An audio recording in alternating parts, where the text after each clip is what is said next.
I really want the students I teach to do well. Many of them put a lot of pressure on themselves. They either want to get into postgraduate courses or to get a good job based on their transcripts. I know what students need to do for success. They have to work hard, they can't keep procrastinating, and they need to start assignments early so they don't leave it to the last minute.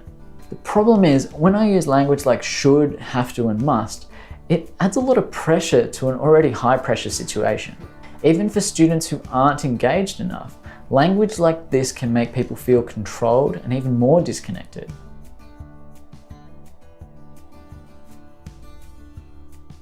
There are lots of other ways teachers can sometimes try to control students. They offer rewards like finishing early or punishments like sending them out of class.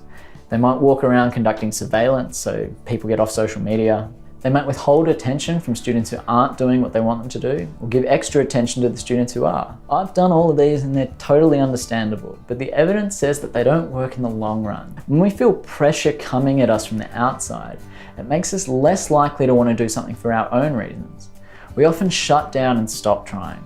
If I baked some gooey salted caramel cookies but then said, "You need to eat one of these cookies." Okay, I was gonna have one anyway, but now you say it like that, or because you said so.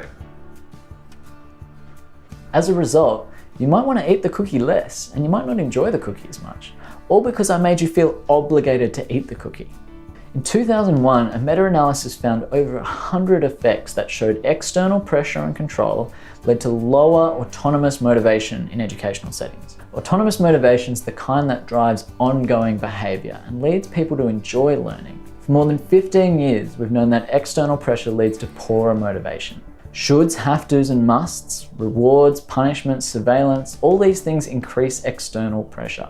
Instead, most students want to learn and feel competent without any external pressure. This means if we give them the right environment, students will want to learn and be likely to keep learning without us there. It's like offering a warm cookie without demanding that someone eats it. These buttery cookies are fresh out of the oven. Would you like one with your tea?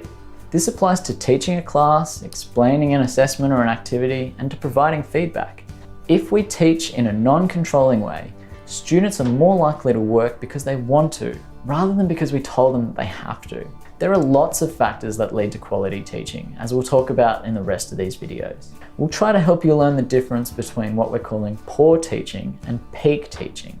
Instead of evaluating the person, we'll talk about how to frame information, instructions, and feedback in terms of the product that we want students to produce. Instead of overlooking their efforts and their perspectives, we'll talk about communicating empathy to help get students on side. Instead of repeating the same point over and over, we'll talk about explaining the rationales so students understand the reasons behind our teaching.